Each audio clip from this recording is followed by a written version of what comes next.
So without further ado, we have an amazing panel sponsored by Crucial Compliance. So we have a packed panel for this one. We have 5 speakers and a moderator. So I'd like to welcome to the stage Bill Pascrell, the third BP3, David Richardson, Elizabeth Dunn, Markus Neubauer, Shimon Vince, and our moderator, Paul Foster from Crucial Compliance. Thank you.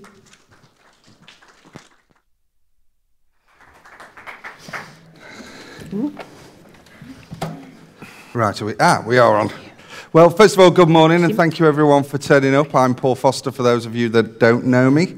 Thankfully, it's a bit cooler in here than downstairs, so hopefully you'll be a bit more comfortable.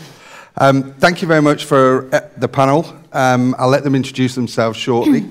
The whole idea of today was to talk about regulation, whether globally it should be aligned or whether we all disagree with that. So we've got an interesting conversation coming up to you, but first of all, I'll let the panel introduce themselves. Shimon? Yeah, thank you very much for the introduction, Paul. So my name is Shimon. I work for Casino Guru. Casino Guru is an affiliate website, but perhaps not the typical one, you would say. So what I do in a company, we have, like 2.5 years ago, we created a department, sort of part of the company, focused on safer and sustainable gambling. So I'm running projects, namely the Global Self-Exclusion Initiative, the most notorious one.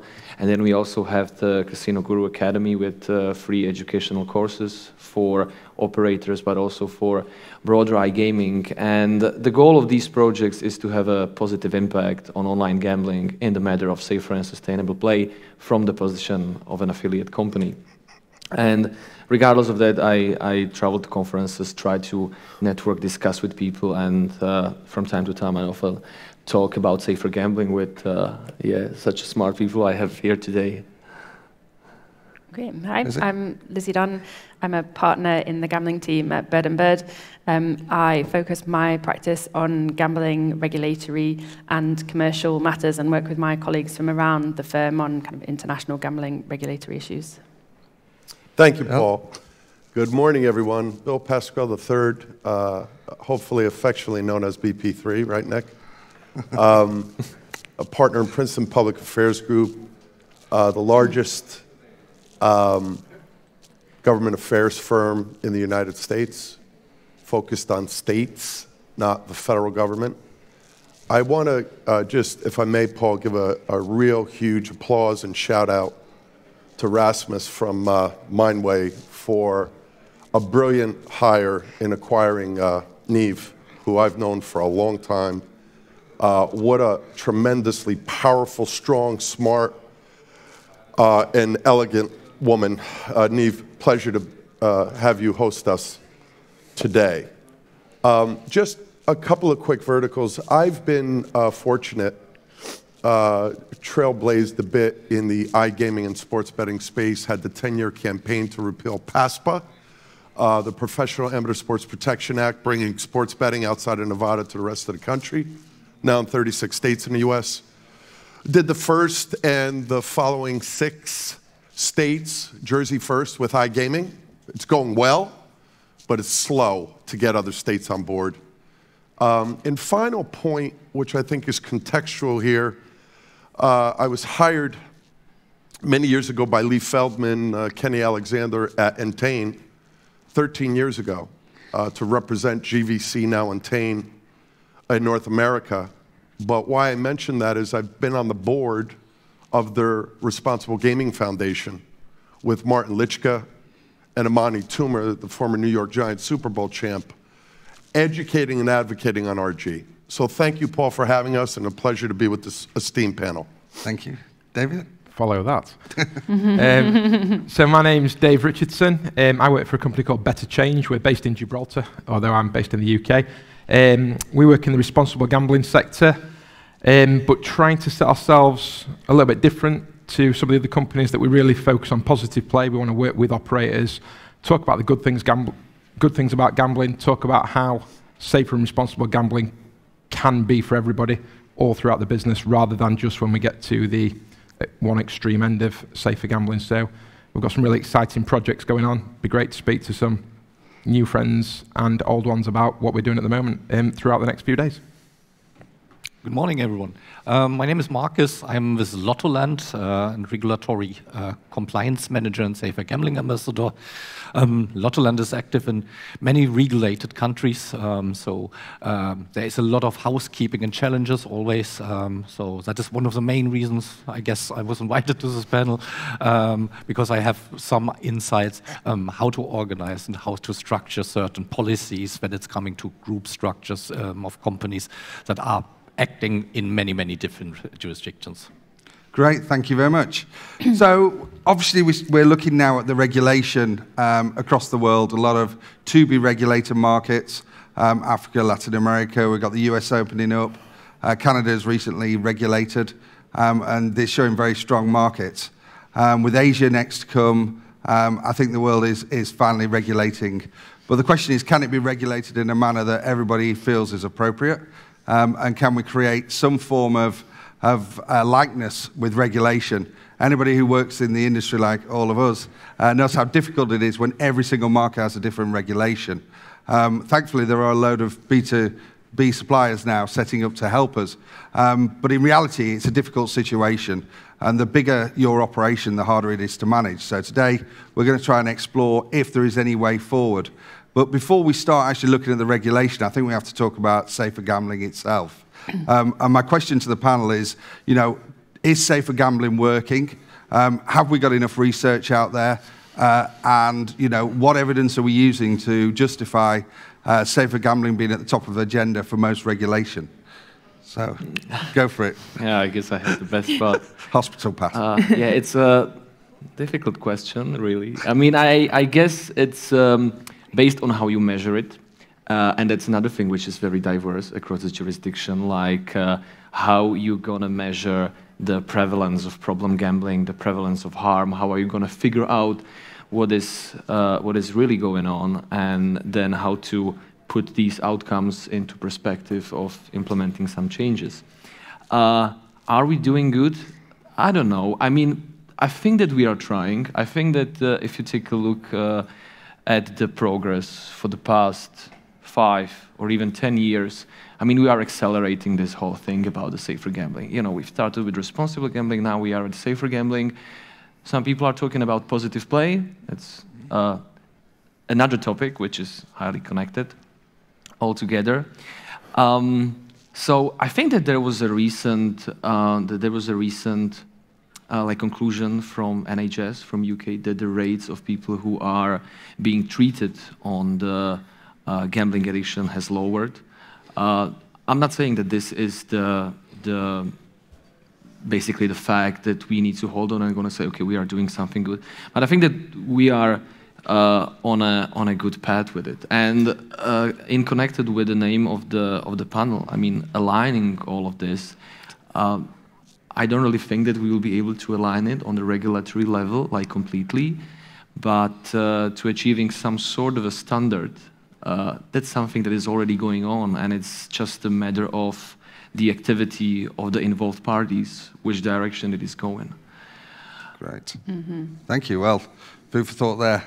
Lizzie, have you got some thoughts on it? Yeah, I mean, we met up this morning and we could probably talk about it forever. Even that first question is difficult because, I mean, you could talk for ages about what is safer gambling, like what are we talking about? So from kind of Dave's perspective, it's like really focusing on, I said there's, really when we're talking about problem gambling, it's such a small part of the market, but kind of gets a lot of the noise, and it is very important. Kind of Dave is really focused on that big chunk of the market and trying to make sure they don't become the small part of the market. And so when we're talking about safer gambling, like, are we talking about the big chunk and making sure they don't become the small chunk, or are we talking about identifying that small minority and helping them? Like, even defining what we mean by kind of safer gambling is quite difficult. And I think, as you were saying, kind of 5 years ago, it wasn't really a thing. It's become much more of a hot topic, and regulators are concentrating on it more, operators are concentrating on it more, and now we probably have more kind of data that we can look at. But even the Gambling Commission in the UK kind of recently published that, they are trying, they say, to be an evidence-based regulator, and there are massive gaps in the evidence. So it's really hard to do it, and so they are then trying to put in place a program to make sure that we have the evidence to understand things like the links between other factors and problem gambling, so mental health factors, life changes and circumstances, and the causality between the two. Like, we just don't understand that at the minute. And I think that is what's going to be really important in measuring the success of safer gambling. But of course, it's important that we and the operators do their best with the evidence that we have. But I think it's going to be a few years more before we really understand that kind of causality and what can be done within that. But I mean, it's definitely an interesting area. And Bill, obviously you're going through it yourself. You're a big proponent with Martin and the Entertainment Foundation in the US. You know, it is hard to be a proponent of something when it is so new. So how are you trying to achieve it? Paul, thank you for sponsoring this panel too. Crucial Compliance is very strong, powerful, providing leadership. I want to give credit to everybody in this audience this morning. I have nothing to gain by saying this, but you're very smart to be here, not because I'm here. But this is the most important subject facing our industry. It's the only way to create sustainable gaming. We cannot approach RG the way the brick and mortar casino industry, which I started out in, representing every casino in Atlantic City and just about all in Vegas and Connecticut and so on as they've traipsed across the states. How did they treat the gambling-addicted customer in the brick and mortar casinos? Does anyone know? It was their VIP customer. Come on, Sally, just keep betting. Here's another marker. We can't do that. My brick and mortar clients hate when I say that, but it's axiomatic, it's factual. I believe, it's my opinion, I'd love for you to challenge me. I believe we're providing much safer gambling. We're more focused on consumer protection than ever before.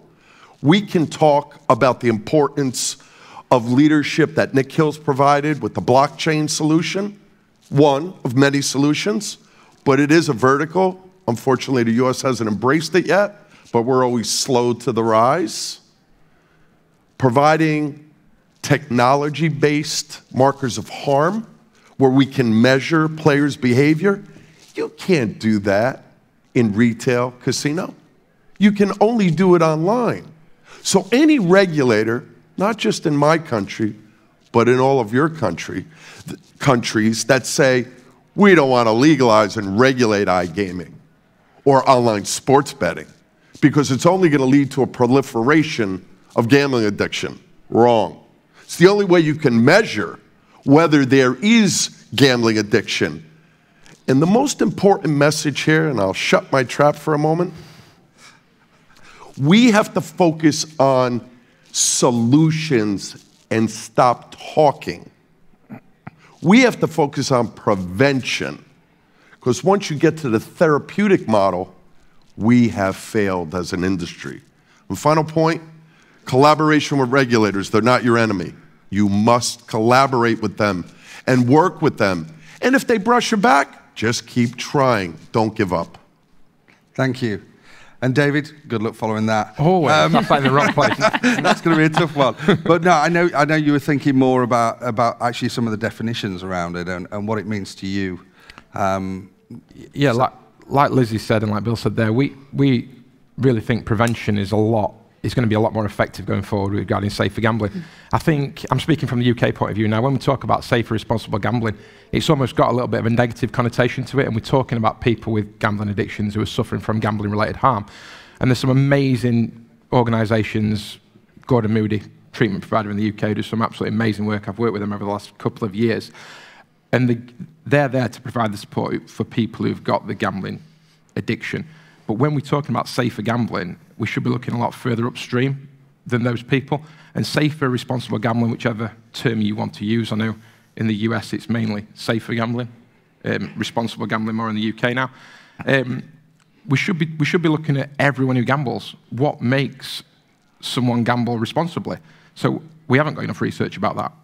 Why does someone gamble for 20, 30 years of their life and never suffer any harm. Why aren't we focusing some research on those people and learning from that, rather than learning from a really small tip of an iceberg who unfortunately suffer from gambling-related harm? And I feel like a lot of the time in the UK, we're listening to only certain voices. The lived experience voice of people who've suffered from gambling-related harm is amazing. I've heard some great stories, made some really good friends in the industry. It's not the only voice. It's one voice that we need to learn from. And I feel sometimes we are focused on only that voice sometimes, when actually there's a lot to be learned from the whole industry. And that's when we talk about positive plays thrown around a little bit, but we're talking about how can we make this a more positive experience for people? And if we're only talking about the negative side of things, we're creating a bit of a stigma around gambling, which in itself can cause harm. I think men's mental health over the last decade has completely changed. People feel free to speak to their family, friends, doctor about mental health. That's happened because we've removed the stigma. I think in gambling, we're actually, the safer gambling, we're creating a little bit of a stigma, which goes against everything we should be doing. And if I had any sort of questions about if I was gambling safely or not, all this negativeness about gambling, I'd probably be less likely to talk about it to somebody. So I think there's a real kind of bit of a holistic picture on gambling-related harm there, but I think we really need to try and reduce that stigma, and I think we can only do that by talking about not just the negative things. I think that's a really good point, because in a lot of jurisdictions, it's anecdotal evidence rather than real evidence that is driving policy, that's driving the debate. It's very big lived experience at the moment, which is very important. But again, it can take away from the overall research, because that's one person's experience. We have to listen, we have to understand it. But I think definitely, we just need more evidence and more research. Markus, you've been in this area a long time. You've been implementing or trying to implement policies. What does it mean to you? Yeah. Of course, looking at safer gambling as it is for us as an industry, Bill mentioned it. We are talking about making this industry actually sustainable, not just for the customer. The whole thing is sustainable. So that is, of course, always a selling point when you have to talk to the C-level. It's about sustainability, and it's about ESG. No investor in the future will go for your company if you don't have robust policies around safer gambling and the whole governance subject in place. And governance is, and of course, the oversight. What is happening within my organization? Do I have robust policies in place? At Lottoland, for example, we have for the whole group one policy that applies then at least those bits to all markets we are active. Of course, we were having a talk before. There are cultural differences in all the countries. There are very different approaches from the different regulators. So aligning this is more or less impossible. However, markers of harm, they apply to all the customers. We can very easily trace and record what is this customer doing, how does the behavior change over time, or then even feeding this data that we collect in predictive models. That, for example, the predictive model is able to tell us within the first 7 days of a customer journey, hey, this customer might self-exclude within the next 14 days if you do not have an interaction. So, of course, if there is already an existing problem, we are too late as an industry. That is basically cost that will go to the public healthcare sector that we should prevent in the future. It's about early education, of course. That's why I'm really fighting that we invest as operators into the research. We are proactively working with the University of Gibraltar together and support them where we can. But then, of course, other things like red contributions and towards meaningful projects and research. And that is very, very important moving forward. But yeah, aligning policies will become more and more important. You start at a new market, you need to have something in place. It will become more challenging, not less challenging. And on that point, I think you're talking there about, most of us are international operators, and one of the biggest problems is the different regulation and trying to align your policies and trying, as an organisation, to have a policy that fits all. So when we start looking at regulation to fit all, it is really difficult. And you know, from some of the pre-talks, one of the areas we were considering was, is it possible to cut and paste some really good regulation from one territory and utilize that across the industry? And, you know, Lizzie, you know, you've been working in this space a long time and you've seen a lot of change in the regulation. Do you think that's possible? No. In short, I wish it was, because it was obviously make everybody's lives a lot easier. And kind of working with operators over the past few years, the one thing that keeps coming up is they just want certainty, right? Part of the problem in the UK is we had the white paper hanging over our heads is, you know, operators are not adverse to bringing in these measures to have so-called affordability checks, etc. Most of them are already doing it. But what becomes difficult is when everybody's doing it differently, they don't have an understanding from the regulator of what they need to do. That creates some kind of fear and tension. It just doesn't work. So I think if we could have even the kind of base level of maybe it's markers of harm that actually cultural issues aside, they are kind of universal. Maybe you can agree on those, that would be good. But, you know, say take Europe, there is no harmonization of the regulation. There will never be. It's just not going to happen. And so if there's no even agreement on what gambling should be allowed, how it should be allowed, I don't think you're going to get it on the kind of safer gambling front. So I think anything is going to have to be industry-led. Okay. To be honest. The EGBA have put together a set of markers of harm for standardization in Europe, for instance, and I was on the panel on that one. It was incredibly difficult to get everybody to agree, and then even harder to get it put it in front of legislation. So that's going to be a long slog. But again, you know, it's about picking one piece of the legislation that we think we could roll out across. And David, you were. Yeah, I don't think we should be looking to get standardised regulation. I don't think it's good for the industry. I think it'd damage any innovation amongst different cultures and different countries. And I think there's that many cultural differences between people who gamble. The UK is a great example. It's ingrained in the culture for many years. It's a highly regulated entertainment industry for many people. It's their social activity. The regulation there is going to be, and any standards are going to be very different to an emerging market. So I don't think it's something we should necessarily be looking for, but that's not saying that we can't learn from each other. So if someone's doing something really well that works, naturally, you're going to see that, and you might adapt it for your, either exactly the same or adapt it. So I think that's the way forward, that kind of that organic nature of learning from the best and benchmarking, rather than almost saying this has got to be this way, because I just think innovation's damaged, and innovation would be damaged. It's similar for operators now. They are not incentivized to innovate when it comes to safer gambling by regulators, because the nature of innovation is you can make mistakes and things go wrong. Otherwise, it's not innovation. Yeah. If you make a mistake and things go wrong as an operator, you're headlined and you're punished. So where's the incentive for an operator to try and do something different and innovate? And that's the worry that I'd have for it. And Bill, you're living this currently through the US of trying to roll out the regulation and trying to support it and trying to change it and create it. Is it a thankless task? Can it be done? Yeah, it can be done. I would encourage everyone, and Paul, you know this intimately, look at the New Jersey DG's standards that were done collaboratively with the industry. Although I represent the industry like Lizzie does, I like to be transparent. We bear the responsibility. It's on us.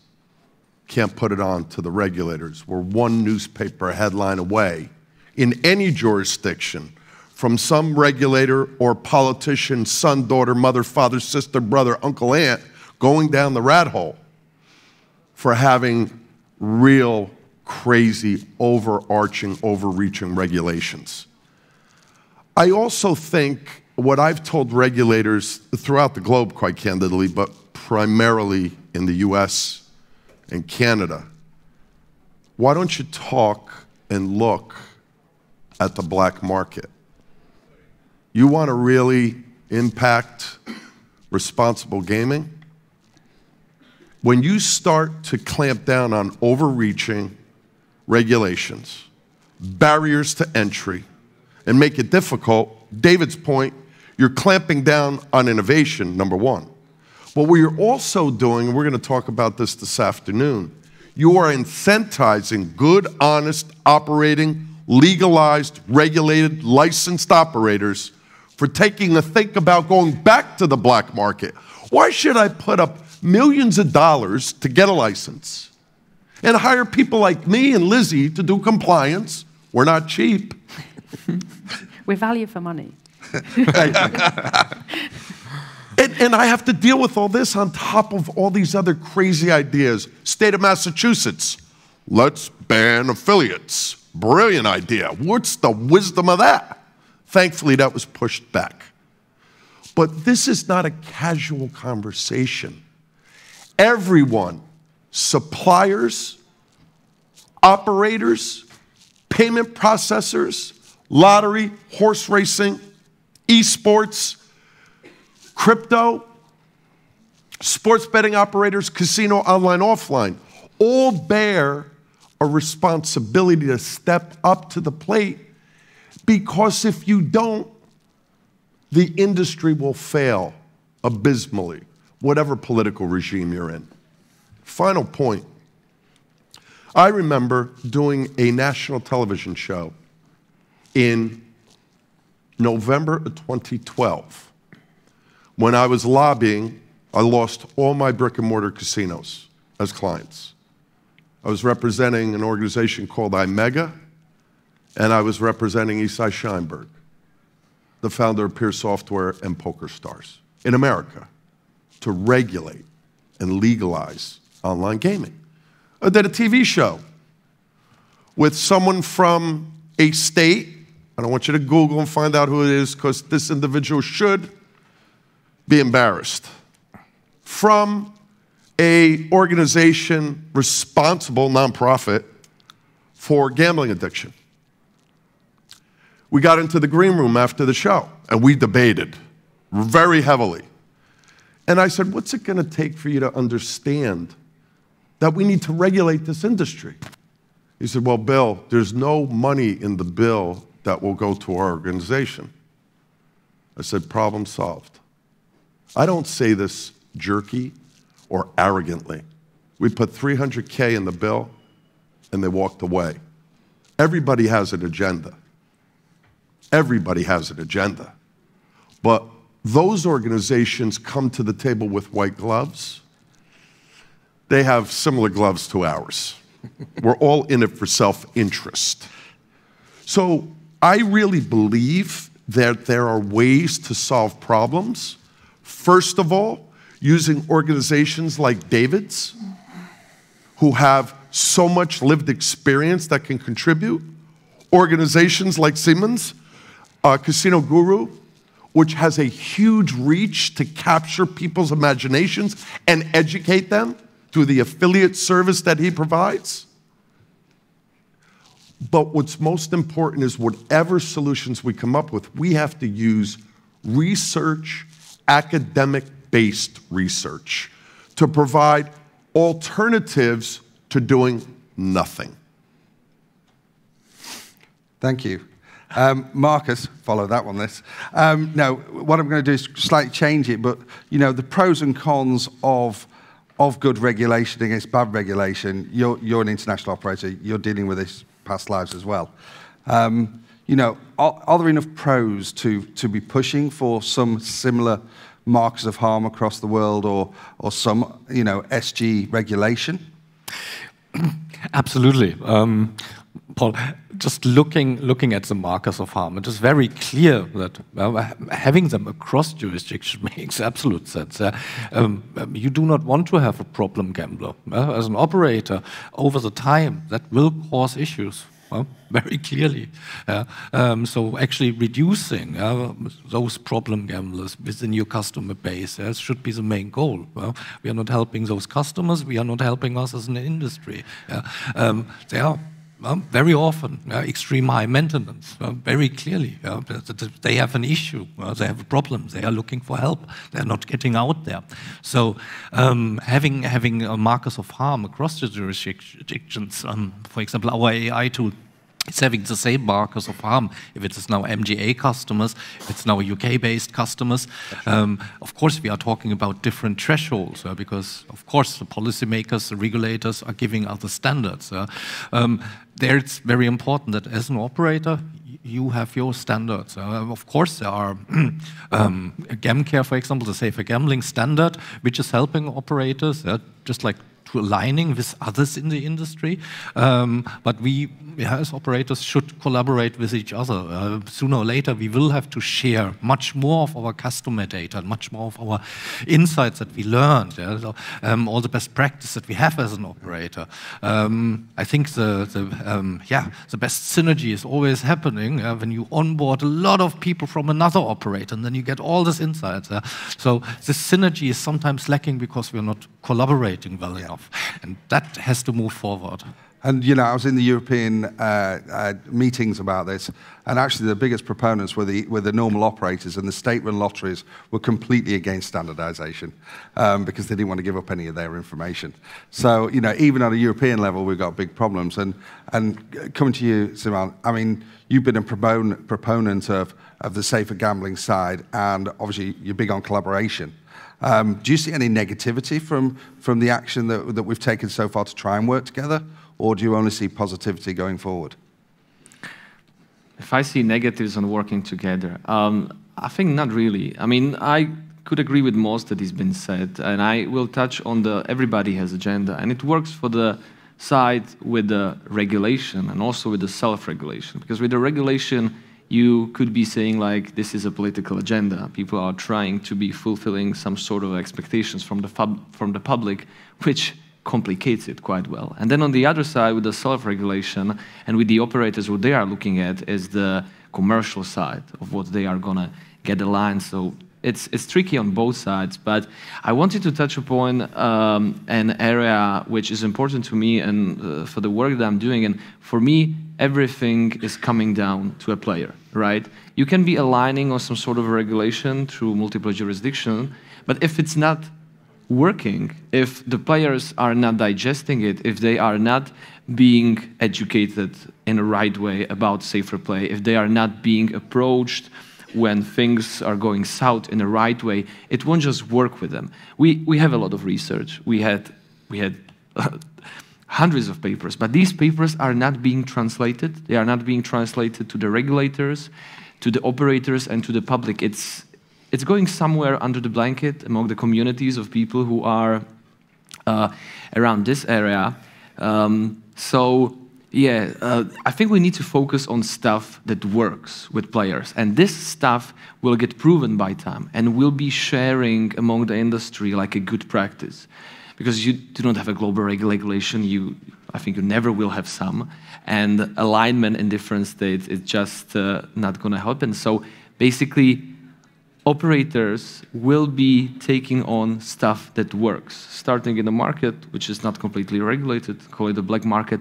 So what kind of details, what kind of approach, a guide for a safer gambling you're going to go with there? You have no one to be saying you what you are supposed to do. So you will take what is most convenient for you or what works in another areas. And yeah, coming back to a player, they always have a choice. So if they don't feel like the limit that has been imposed to them for a spend in their domestic jurisdiction, they are one Google search away from finding another operator to play at, whether they are responsible in treating them, whether they are trying to think in their best. So we just can't do something that won't be digested by the players. And I think that brings us back to sustainable player value. And it's been talked about more and more, but as an industry, the more sustainable our players are, the more sustainable our businesses. And again, we don't get the negative headlines. It's a lot easier to run a business with a regular cash flow than the peaks and troughs of churning and burning players. And Bill, I know you're quite passionate about sustainable players.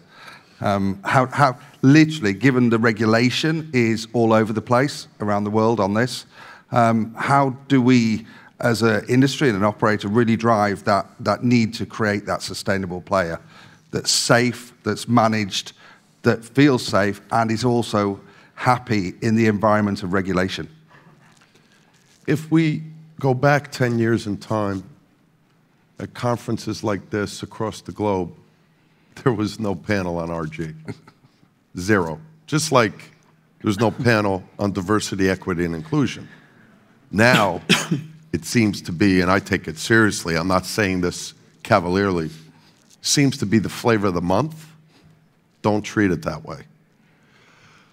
I asked Director Reebok, who's the director of the New Jersey Division of Gambling Enforcement, about 6 months ago, whether a client of mine who was replacing their key license holder, if he would consider having the RG lead, which every jurisdiction in America now has the requirement for, silly that we didn't before.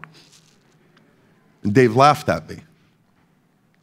He said, Bill, you know when that RG lead goes into the boardroom, the rev cycle people, the commercial people kind of laugh and snicker or grimace because this person's impacting my livelihood. It's a short-term view. I believe we will have made major strides when a key license holder is an RG lead. It's not happening yet, but over time, there are some significant players in multiple jurisdictions in Europe, Australia, Canada, the US, and starting to see some movement in LATAM, although slower than I would like. When that RG lead becomes a key license holder, we will know that we have really made strides. But it's hard because a lot of CEOs of companies, not only based in the US, but based in Europe with operations across the globe, didn't take this issue seriously. If the CEO doesn't take RG seriously, how can people down the chain take it seriously? It's leadership. And it's having the guts and the conviction to move forward. If you're here to cash out in a year or two, then maybe you don't take RG seriously. Maybe you just go pray. Or maybe go back to the black market. So, consumer protection in many jurisdictions, the UK, Germany, the US, is massively important. But think about this. Is the way to solve a problem banning access to the proposition? No. It's like, and all my clients will tweet tonight or call me tonight about this, but I don't care because I believe what I'm saying with conviction. We won't ban assault weapons in America, and you have seen the lives that have been taken from guns. I'm not a big proponent of banning anything. But when you talk about responsible gambling or gambling addiction, it's a mental health issue. Put support and resources into mental health. Don't make people feel inferior because they have a challenge. They're using cigarettes, tobacco, and other means, like gambling, as a coping mechanism to deal with the stresses of society. But I still think this industry has better days to come. And I also think the industry is really starting to focus like a laser beam on the importance of consumer protection. Thank you, Bill.